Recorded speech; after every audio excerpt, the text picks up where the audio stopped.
is the good news of Jesus Christ. Praise to you, Lord Jesus Christ.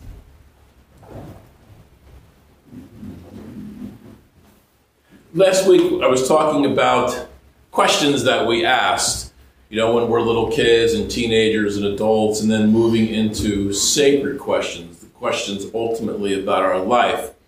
And when I was talking about the questions about being a child, we're talking about questions like, why can't I eat candy for lunch or dinner? And why do I have to go to bed?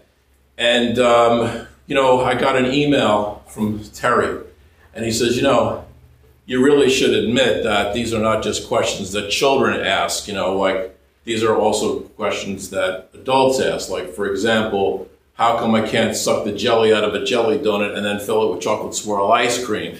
And he did comment that we should confess that 2 weeks ago, Terry and I sucked the jelly out of a jelly donut and filled it with chocolate swirl ice cream.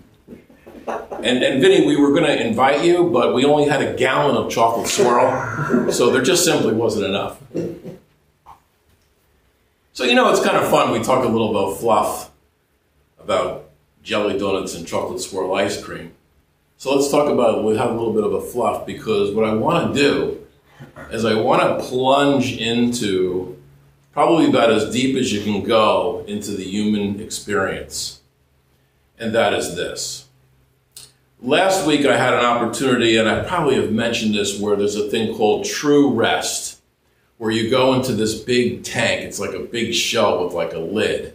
And you go into this tank, it's all hot water, and it's full of Epsom salt. So what you do is your body floats. You can push your leg down to the bottom of the tank, and boing, it pops right back up. So the salt makes your body buoyant. So you're floating. And the whole concept behind it is you experience weightlessness. You experience almost like an outer body experience. And you close the lid, you close your eyes.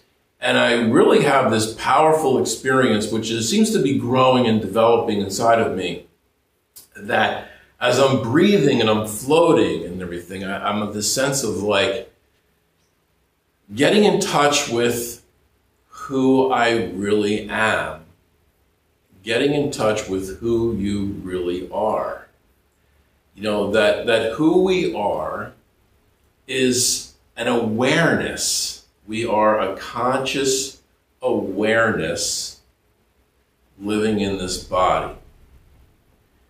And so we're not our mind, we're not the thoughts we're having, because when you think about it, we're an awareness that we can notice our thoughts. So if you're noticing your thoughts, you're not the thoughts, you're the awareness that's noticing you're having a thought.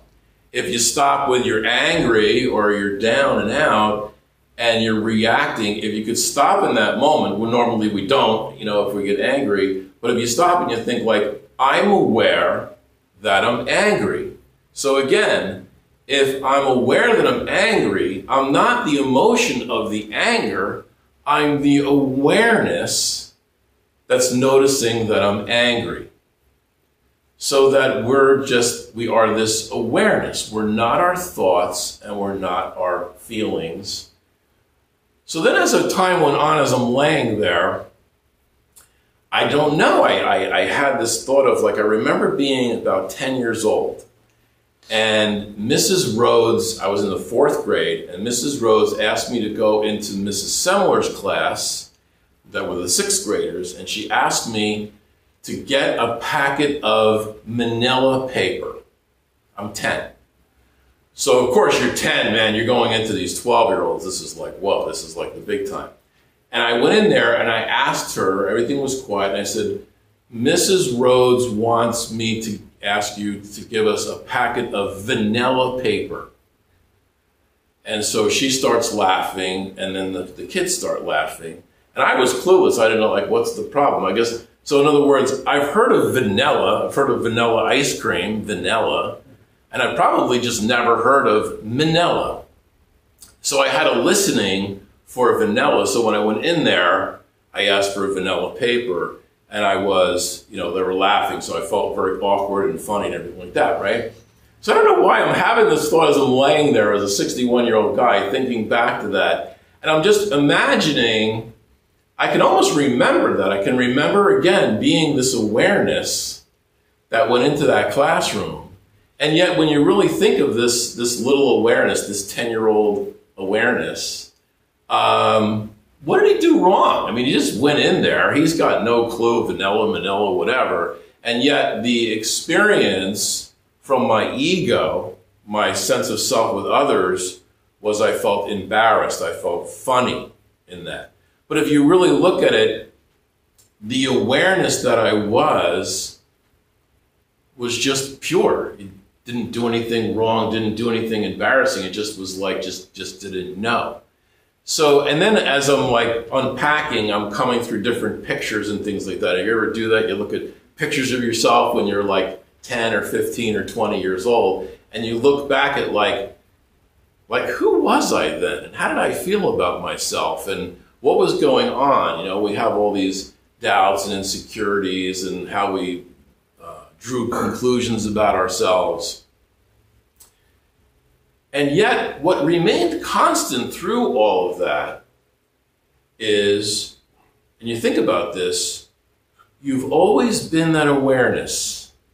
The little kid who went down to the brook, crossing the stream, or you go into ShopRite, all the different things that you used to do as a little kid, play football or basketball or whatever you did. So that you've always been this awareness inside. You know, it's almost like that who we are is this spiritual essence living in a body. I wonder if that's what Jesus meant when he said, be in the world, but not of the world.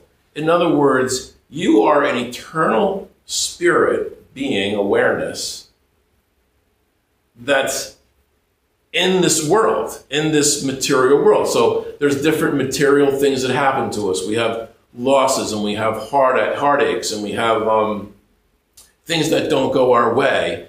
And based on all of that, we can allow that to kind of define who we are. You know, so often what happens, especially when we're little, we think that who we are is equal to the way we've been treated, to the things that have happened to us. And yet, really, we are this invisible awareness that really can be we've experienced those things, but that's not who we are. You know, and I think about that because people come in my office all the time with how they might have been treated by their mother or their father or things that happened to them. And you think back and you think about everything in your life. As you're standing here, as you're sitting here right now, what is today, the 7th? 6th. The 6th. The 6th of December, 2020, right? Where is your past? Where are the things that have happened to you? They're not happening anymore.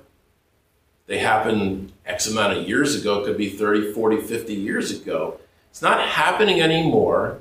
It's just a memory. And very often attached to the memory is a conclusion that we made about ourselves. Like I might have thought of myself as a 10-year-old kid, what an idiot that I don't know manila paper. And yet really that wasn't true. So we can often walk around with conclusions that we draw about ourselves that were never really true in the first place. Think about that. Where is your past? Where are the things that have happened to you?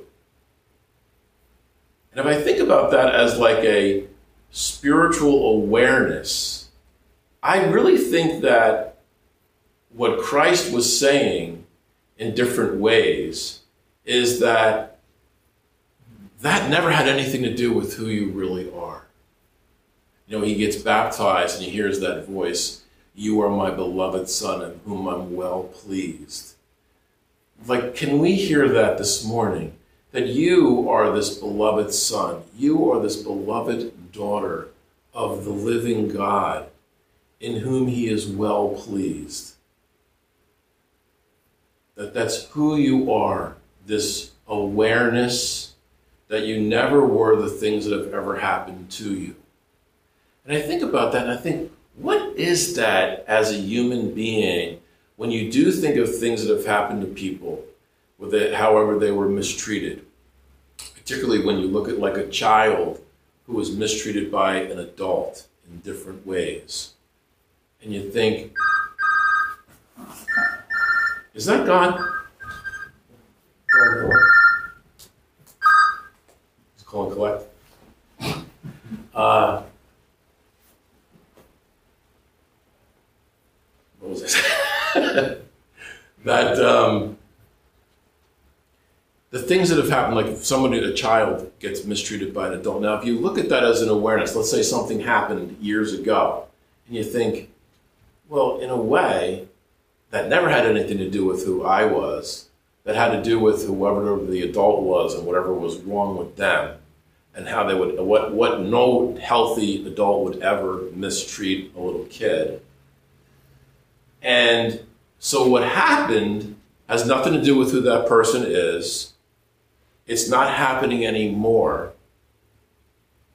And why is it that we find so often that kind of can stay with that human being? You know, you think of like post-traumatic stress. I'm working with a guy that was in Iran in the Marines, and different things that have happened to these guys. I don't know how many years ago. You know, what is that in our mind, in our psyche, things that have happened a long time ago, and yet somehow it still impacts on us? Is it possible that as a disciple of Christ, if we start to see ourselves, our true identity, as this awareness that is eternal, that can never be defined and affected by the things that have happened to us, is it possible on that level that we can be free of anything that was negative or difficult that have ever happened to us? I have come to believe, I believe that that's true. I absolutely believe that that's true. I'm laying there in that little tank, and I'm like, I really am starting to feel this is somehow that's developing inside of me, that I'm 61 years old, and everything that has ever happened to me is gone.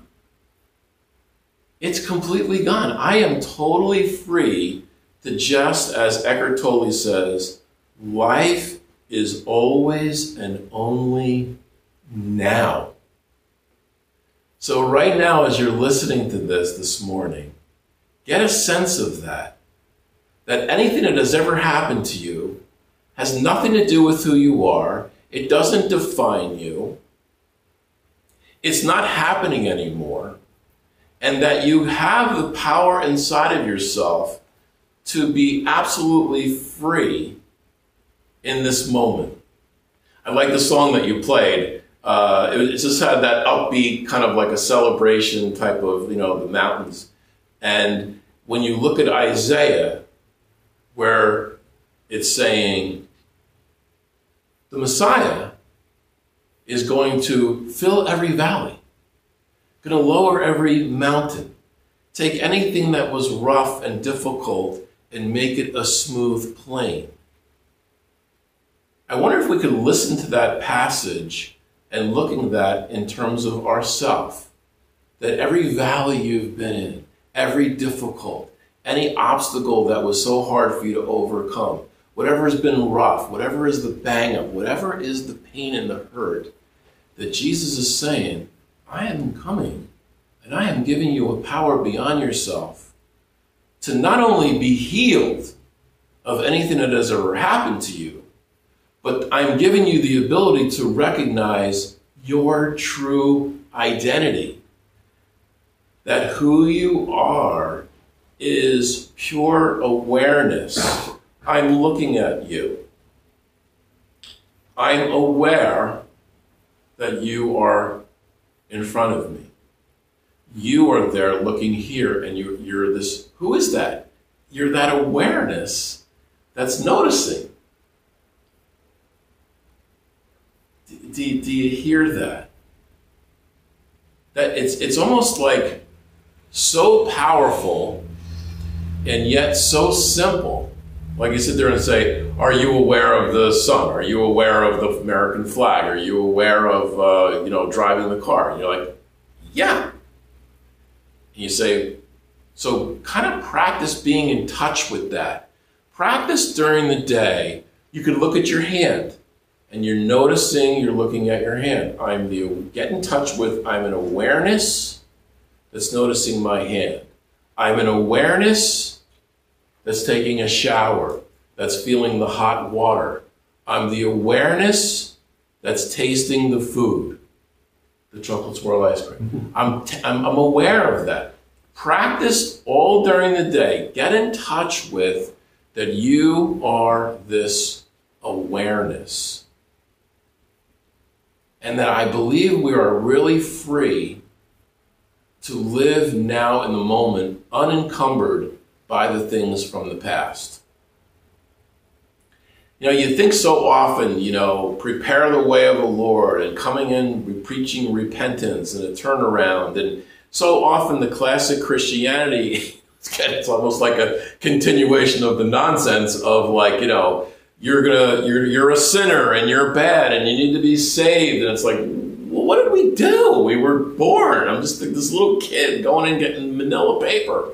Why am I I'm in there, right? How many times when we were little kids, right? You go into the confessional and you would confess your sins. You're like 10, Remember people used to come in and say bless me, Father, for I have sinned.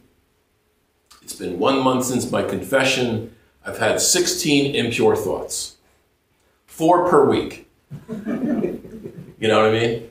I'm thinking, geez, I've been here for 15 minutes sitting in the confessional. I can't even tell you some of the crazy thoughts I've had. But see, now we understand our mind and the way we think, and we have 60,000 thoughts a day, and we have all these experiences that we take so personally. People come all the time. They're talking, they're 60 years old, and they're talking about something that their mother did, and the mother's 87 years old, and I've actually met with them all, and it sort of amazes me, because here, I'm just meeting them for the first time. Here's this 87-year-old woman who's really kind of frail and, sometimes gets a little confused, and yet this 60-year-old is so upset, so bothered by these things from the past, not able to sort of be able to differentiate that. So is this possible that as we're sitting here right now, we can be completely free of anything that's ever happened to us? That however we've been treated came out of that other person's humanity and never had anything to do with who we are. So last week we're talking about asking sacred questions. Today I'm talking to you about getting in touch with who you really are. Ask yourself this question on the second Sunday of Advent. Who am I? How do I define myself? Am I the sum total of everything that has ever happened to me? Where are all of those things? And I'm saying, no, you're not the sum total of everything that happened to you. You are a pure awareness that has experienced those things. You've noticed those things, you've been there, but they really never ultimately had anything to do with who you are. I really do believe that the mountains are level, the valleys are filled, the rough terrain, everything is smoothed over. And I believe that when the day comes when we leave our bodies, we're going to have this real sense of who we are. Think of leaving your body, right? Like these near-death experiences. You're leaving your body, and there's all your problems, there's all the ways people treated you, and there's your money in the bank, or the bankruptcy, or whatever happens, right? And there you are, you're just like, bye, bye, bye. And in that moment, you meet Christ, you meet the living God, and there's a sense of you see how you're feeling right now? You see how free you feel? how completely unencumbered you are right now, how free and powerful you feel. This is always who you've always been. You've always been home. You've always had you inside of you all along. And we're going to be like, wow, this is incredible. And I believe that Jesus Christ is saying to each one of us right now, today, that freedom, that power that you will experience when you leave your bodies, Jesus is saying, it's available to you right now. If you can allow yourself to step into your true identity, a pure awareness that doesn't have to prove anything to anybody, that doesn't have to be compared to anybody, this pure awareness that's always already at home with yourself.